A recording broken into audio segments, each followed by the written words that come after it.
नमस्कार। चलिए आज मिलकर निफ्टी 50 की पहेली को सुलझाते हैं और देखते हैं कि आज के लिए मार्केट का गेम प्लान क्या हो सकता है। अच्छा, आज हम मार्केट को 5 हिस्सों में समझेंगे। सबसे पहले मार्केट का ओवरऑल मूड कैसा है, फिर कौन खरीद रहा है और कौन बेच रहा है, इसकी कहानी। उसके बाद आंकड़े क्या कह रहे हैं, फिर देखेंगे कि आज का ट्रेडिंग प्लान क्या हो सकता है, और आखिर में कुछ बहुत जरूरी नियम जिन पर हमें ध्यान देना है।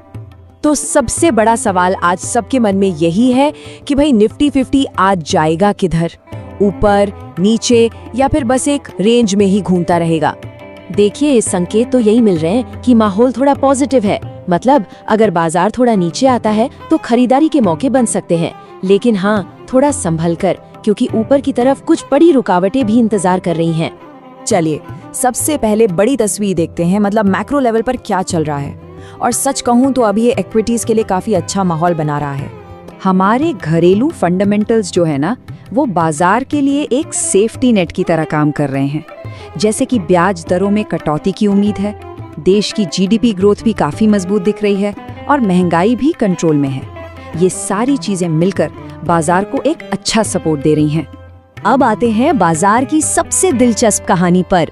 ये कहानी है दो बड़े प्लेयर्स के बीच चल रही एक जबरदस्त खींचतान की, जो इस वक्त बाजार की दिशा तय कर रही है। इसको ना एक रस्सा कशी के खेल जैसा समझिए।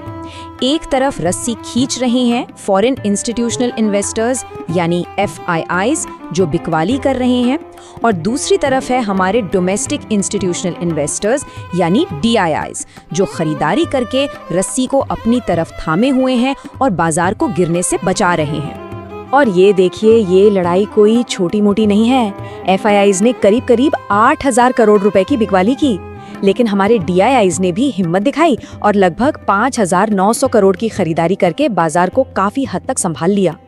तो इस खींचतान का असर नंबर्स पर कैसा दिख रहा है? चलिए अब सीधे डेटा में गोता लगाते हैं और देखते हैं कि आंकड़े क्या कहानी बता रहे हैं।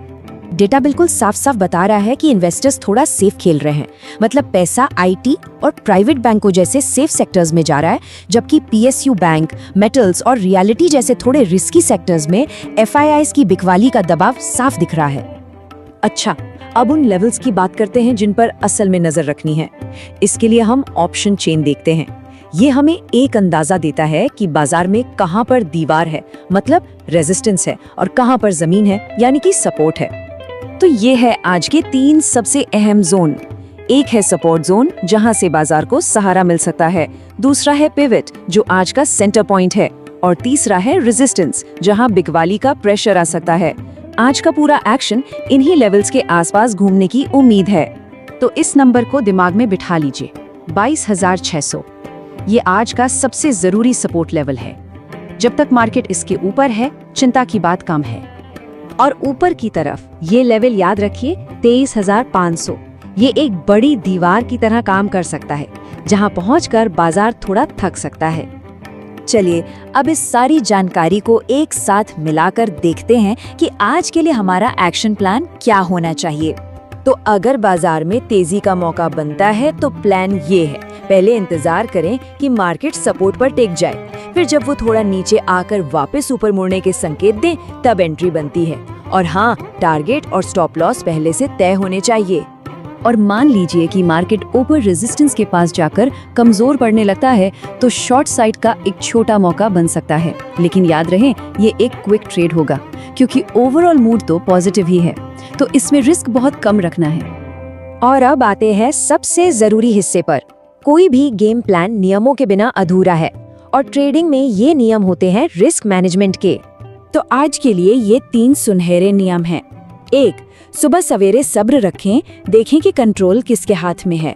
2, दोपहर में शांति से बैठें, बड़े ट्रेड से बचें। और 3, शाम को अनुशासित रहें और घर जाने से पहले अपनी पोजीशंस को मैनेज कर लें।